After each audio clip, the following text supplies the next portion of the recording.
Clap your hands, everybody, if you got what it takes. Cause I'm Curtis Blow, and I want you to know that these are the breaks. Brakes on a bus, brakes on a car, brakes to make you a superstar. Brakes to win and brakes to lose, but these here brakes will rock your shoes. And these are the breaks. Break it up, break it up, break it up.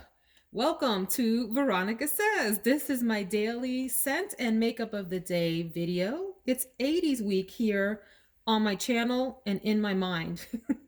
And every day this week, I have featured a scent that I wore in the 80s, the memories that I associate with that scent, and then some songs that remind me of the scent. So, what you heard there on the intro was by none other than Curtis Blow, a song called The Breaks. And so, when I think about let me talk about the perfume and then I'll talk about the fragrances. This song was released right at 1980, just real quick. So it was one of the sort of first rap type of songs out there in the decade. The fragrance that I want to talk about today is Poison. Poison, poison, poison, poison by Christian Dior. This is the EDT version, one of the original poisons. There are others in the line now. I wore this to death, you guys. I probably went through a full bottle or two off of my mother's shelf, her dresser. This is the EDT. I wish if there's an EDP, I wish I had purchased that. Let me talk about this fragrance and then I'll tell you what it reminds me of. But I am glad, hint, spoiler alert, that I only purchased a little one because it is not what I remember at all. This fragrance is considered an oriental floral. It was launched in 1985. I was 10 years old when this thing came out. The top notes are plum, wild berries, coriander, anise, and Brazilian rosewood. There's a lot of middle notes: tuberose incense, honey, cinnamon, opoponax, carnation jasmine, orange flower, and rose, and then classic 80s base notes of vanilla, amber, sandalwood, musk, vetiver, Virginia cedar, and then you have heliotrope also in there. It's supposed to be a nice, deep, fruity fragrance. I will tell you that I recently repurchased it thinking about, the 80s. And yeah, I have trouble with this one because when you first spray it and you put your nose in it, it smells very urine-esque. There's just no other way to put it. It does smell a lot like just something animals create, and not in a good way. And it also, as it starts to dry down, then it smells plasticky on me. It smells like you get that baby doll head smell, right? That plastic baby doll head.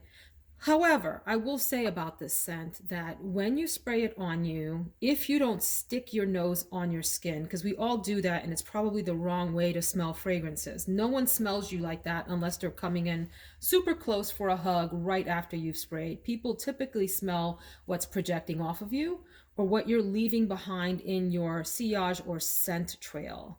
And I will say that if I spray this and don't bring up my wrist to my face and just kind of let myself enjoy the scent bubble that this creates, it's actually pretty decent. It does smell fruity. You do get like what would have been the ancestor of hypnotic poison, right? So it's not hypnotic poison, but you get that sort of same DNA in the fragrance that's wafting around you. And in that sense, it is a little bit pleasant. It is a dated scent, I think. It does remind me very much of scents from that decade. It is not something that I will reach for often. I will not repurchase this bottle. But boy, does this little thing bring back so many memories associated with the 80s. So the reason I did poison, poison, poison, poison is because when I see the name, it reminds me of Belle Biv DeVoe. Now You Know, which was a group in the late 80s that found their footing in the very late 80s into the early 90s, which then reminds me of rap music and of hip hop of the 1980s, which also reminds me, I'm doing this all over the place, you guys, which reminds me of fashion of the 80s. So that's my memory association and the trail that takes me there. When I think about the outfits I wore in the 80s, wow is all I have to say. It was the decade of windbreakers. Did you have a windbreaker suit? I'm talking about the top that had the collar on it with the zipper all the way down the front. You had the two pockets and you had some really loud colors, more than likely in some geometric stripes. And you also had the windbreaker pants. You had the whole outfit and you had to match your sneakers to it. Sneakers were a really big deal, or tennis shoes, depending on what part of the country or world you're in. We called them sneakers in New York. It was a big thing to have a nice, fresh, clean pair of sneakers with your windbreaker tracksuit to wear, which I associate with rap music and hip hop that really became popular in the 80s. There might have been hints of that sort of bubbling up in the late 70s, but that whole genre took off and found its foundation and footing in the 1980s, if you ask me. I also remember this being the era of, wait for it, bamboo earrings, at least two pair. If you know that song reference, let me know because it's from an artist that I'm going to mention today. But we had hoop earrings, hoops. Listen, if you like Saturday Night Live, go look up Hoops Jennifer Lopez. She does a hilarious little skit with another member of the cast on hoop earrings, hoops. Anyway, so I had hoop earrings and we had bamboo earrings, meaning they weren't made out of bamboo. They were gold, but the shape of it was to imitate a piece of bamboo. And then we had our names. Do you guys remember this? Like our names inside of the earring across it, like a plate. And they were huge. And we also had necklaces with our names on them. That was like the thing. So if you grew up in the Bronx or have been to the Bronx, there's a road called Fordham Road. And on Fordham Road were all of these shops, gold shops and other kinds of clothing shops and whatever. And we would go down to the gold shops and ask them to make us a link chain or a gold rope chain or bamboo earrings, at least two pair, with our names in them. And we were so cute. You couldn't tell us anything. We thought we were fly.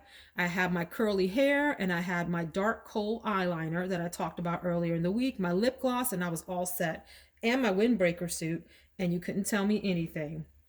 I remember guys wearing Kangos. Who remembers that? Those hats, like from LL Cool J. LL Cool J is hard as hell. I'm going to talk about him in just a minute. And I also remember this being, even though I'm talking about rap and hip hop today, listen, in the 80s, we were really into this Puerto Rican boy band called Menudo. Anybody with me? I had posters of Menudo up on my walls. I'm talking about huge posters of the band. I had all of their cassette tapes. We rocked those cassette tapes until the ribbon popped. We went to their concerts and I wore acid wash. All right, 80s and acid wash are like synonymous. Acid wash jeans, and I wore acid wash jean jackets. And I remember distinctly having a jean jacket with a bunch of Menudo, the band, buttons. Buttons right on the jacket. That was a big thing. Buttons, tassels, little charms. Oh my gosh. And we also had like jelly bracelets or, plastic bracelets, and around our neck too. So all sorts of really crazy fashion going on in the 80s that I would never think to wear now. But wow, what a distinct time and a distinct memory of these really horrendous fashions that we thought were cool. So thinking then about rap and hip hop, there are so many legends that found their place in the 80s in this genre. There's so many names that come to mind. Curtis Blow is one. LL Cool J is another. Public Enemy. You had KRS-One and Scott LaRock with Boogie Down Productions. You had the Sugar Hill Gang with Apache and Jam On It, Jam On It, and Rapper's Delight. you also saw the rise of what were called female MCs. So let me talk about that MC thing for just a quick second. I think of the 80s as the rise of the MC. And when I think about the association then with Poison and hip hop and rap music, I'm reminded that this was a decade where I frequently saw the guys huddling up and trying to out rap each other. Being the best MC was a big deal. And it meant coming up with lyrics, raps, rhymes that were really hot and got people's attention. So you might see like a circle of guys, and in the middle, they weren't necessarily having a fight. They might be rapping against each other. And it was really kind of cool and neat. And so this was before, rap music and hip hop took a different kind of turn as you move into the 90s and into the 2000s, where it gained a bad reputation because of some of the stereotypes that the music as a whole perpetuated and the images that were in the videos and whatever. So that's a whole nother conversation for a different day. And I don't really want to get into that on my channel, but I do want to say that in the 80s, most of the rap and the hip hop was fairly innocent and for fun. And it was all about who could create the best rhymes, more so than what it came to be known for later in the following decade.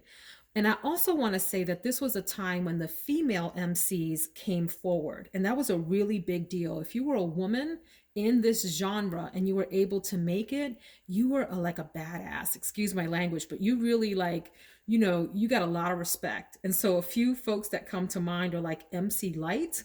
Who remembers? MC Light, Queen Latifah.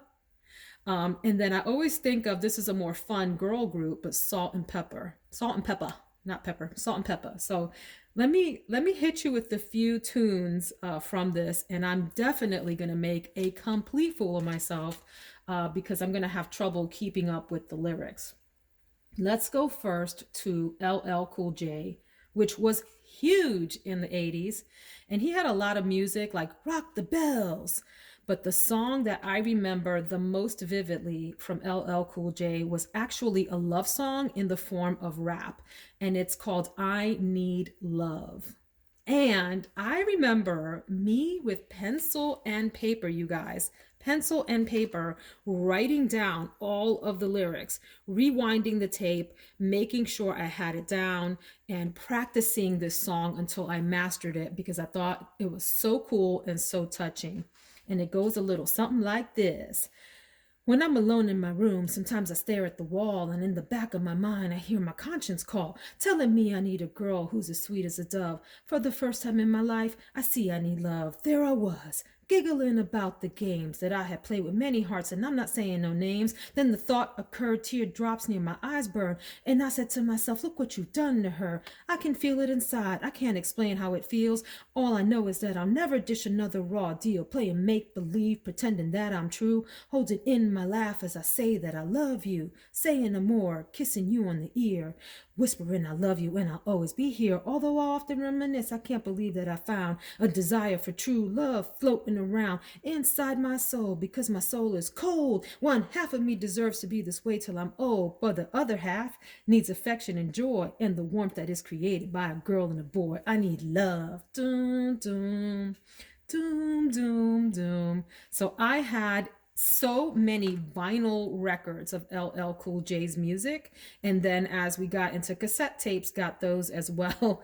LL Cool J is still around. Is he still like a judge on that? I forget what it's called, but it's the show where celebrities lip sync popular music. It's hysterical. If I find the name out and I remember, I'll put it in the description box. But he's still around. He became an icon in the 80s and has really just stood the test of time, both with his music and his general personality. So that's LL Cool J. I'm going to bounce around just a little bit. I want to sing you Salt and Pepper, Push It. Push It. By the way, if you have not seen the Ellen DeGeneres show clip where she sings Shoop by Salt and Pepper, check that out on YouTube. She's hysterical. Ellen is a trip. But Push It starts off with this this guy talking into the microphone before the beat really drops hard. And he goes, now, wait a minute, y'all. This dance ain't for everybody, only the sexy people. So all you fly mothers, get on out there and dance. Dance, I said. And then the beat drops, and here they go. Salt and pepper's here, and we're in effect. Want you to push it, babe. Cooling by day, then at night, working up a sweat. Come on, girls, let's go show the guys that we know how to become number one in a hot party show. Now push it. Push it. Push it good. What a hysterical song. We didn't know what the hell we were singing. We didn't know what the heck we were singing. Sorry, don't mean to cuss on the channel. Absolutely takes me back and brings me fun, happy memories when I hear that song come on. If you have watched A Fresh Prince of Bel-Air, you know that little goofy dance that Alfonso Ribeiro does. These songs make me want to do that dance. The other song that I will try to do here for you, I'm going to butcher these lyrics, but it is Rapper's Delight from the Sugar Hill Gang. Super duper classic 80s early rap. It came out right at 1980. I was 5 years old, and I remember us trying to memorize the lyrics to this, and I still to this day struggle, but it's a fun song and it makes me instantly happy. It goes like this. Ooh, this is gonna be hard. I said a hip hop, the hippie to the hip hip hopper, you don't stop. The rocket to the bang bang boogie, say up jump the boogie to the rhythm of the boogie the beat. Now what you hear is not a test, I'm rapping to the beat. And me, the groove, and my friends are gonna try to move your feet. See, I am Wonder Mike, and I'd like to say hello to the black, to the white, the red, and the brown, the purple, and yellow. But first I gotta bang bang the boogie to the boogie, say up jump the boogie to the bang bang boogie, let's rock. You don't stop, rock the riddle that will make your body rock. On and on, I'm gonna butcher this, but the most famous line is hotel, motel, holiday inn. Say what? If your friend starts acting up, if your girl starts acting up, then you take her friend. Oh my gosh, what a fun, silly little song. And it goes on, and these guys don't take a breath during the song with these rap lyrics. Super duper fun. That's Sugar Hill Gang. And I mentioned the song Apache and the song Jam on It. Go check them out. It is just feel good, fun music. And then I'm going to leave you with a really obscure song that came out. It's obscure if you're in the mainstream and you are not a fan of rap and hip hop. If you are, you will know this song and you probably know all the lyrics. But it is a gem that came out in the very late 80s. And he was a one-hit wonder, and his name was Special Ed. And I just love this song so much. I can't tell you why I love it. But I can say that it reminds me so much of the innocent lyrics of the time that were just for fun, just to show that you could rhyme really well, and to be like the baddest MC in the group. The baddest MC meaning the baddest rapper. And it goes like this. I'm your idol, the highest title, numero uno. I'm not a Puerto Rican, but I'm speaking so that you know and understand I got the gift of speech, and it's a blessing. So listen to the lesson I preach. I talk sense condensed into the form of a poem, full of knowledge from my toes to the top of my dome. I'm kind of young, but my tongue speaks maturity. I'm not a child, I don't need nothing for security. I get paid when my record is played. To put it short, I got it made. Dun dun dun dun dun dun dun dun. It's a really simple song, but it's not at the same time, and it's fun and it's lighthearted. And so those are my associations from the 80s. There's so many really cool rap and hip hop songs that took flight in that decade that are just so underappreciated now and get lost in the mainstream, what's now mainstream rap and hip hop. It, like I said, things became very different in the 90s, good, bad, or indifferent. People have opinions about the genre. I really appreciate where it all started in the 80s with guys just trying to out rap each other very innocently. So that is my association.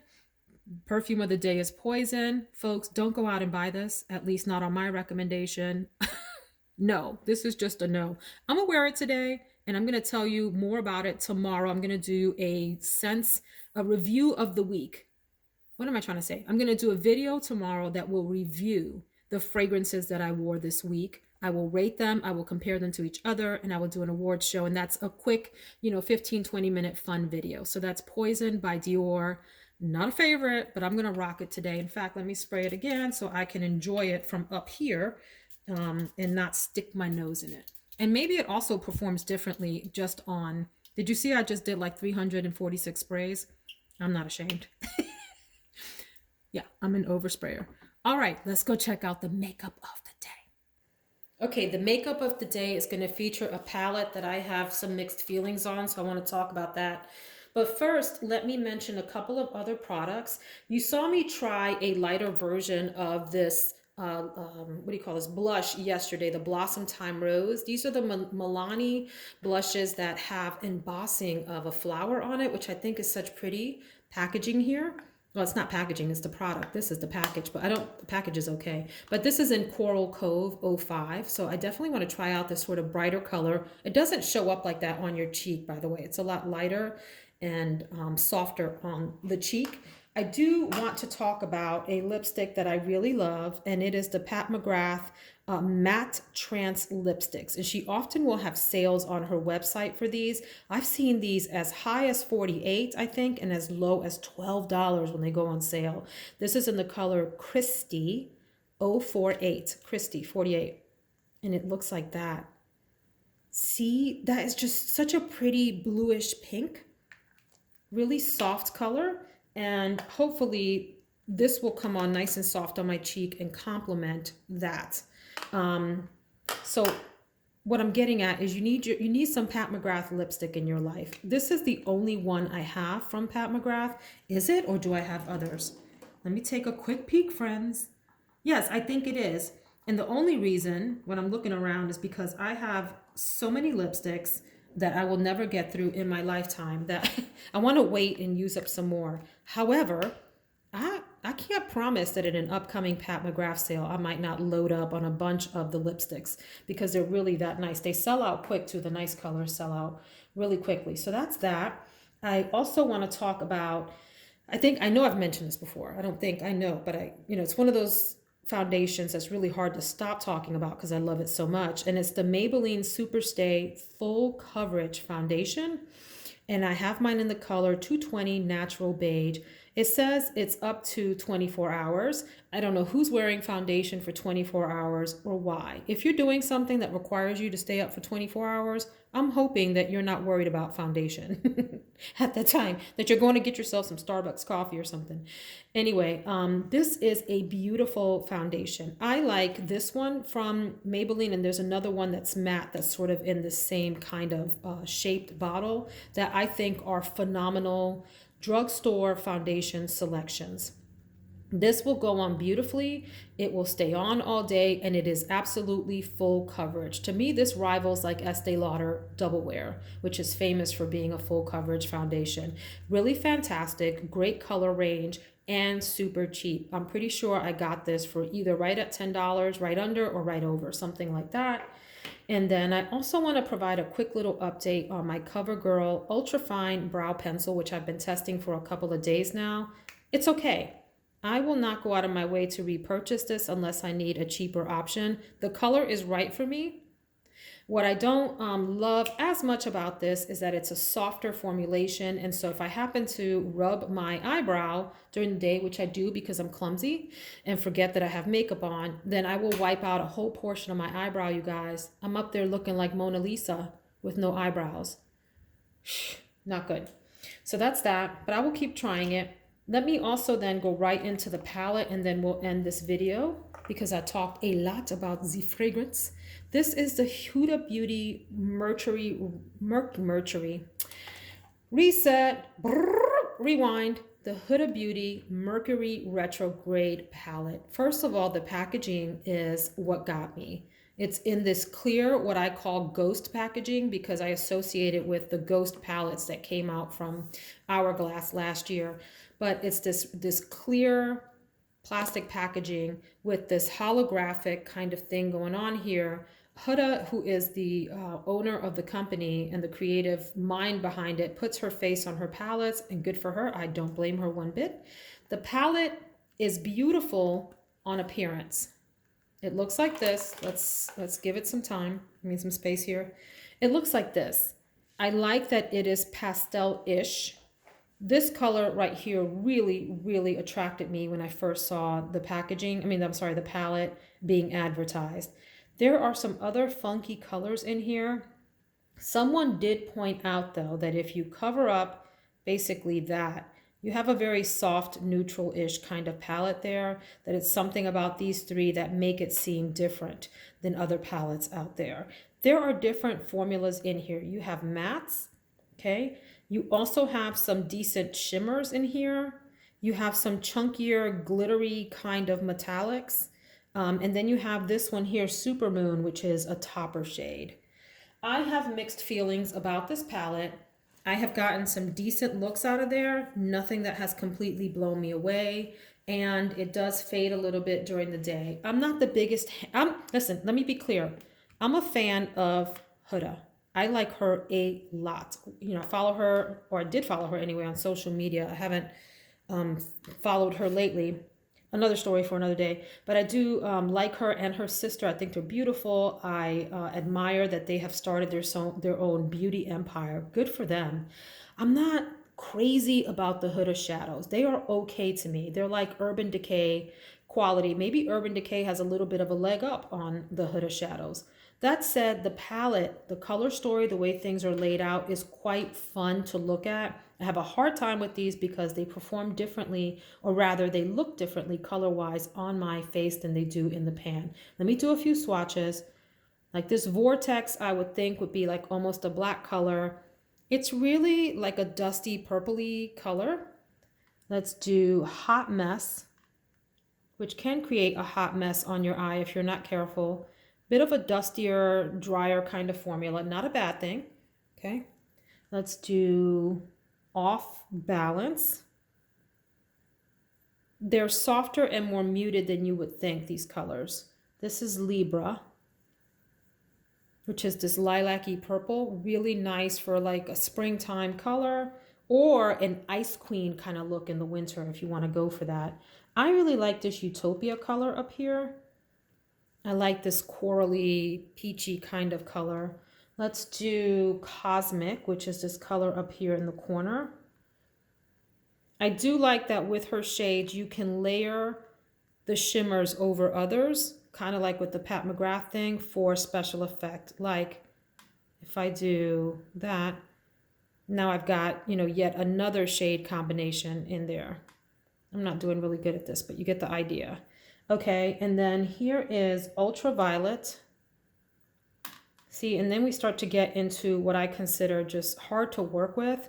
So it's light, it's a little glittery, and you can use that alone.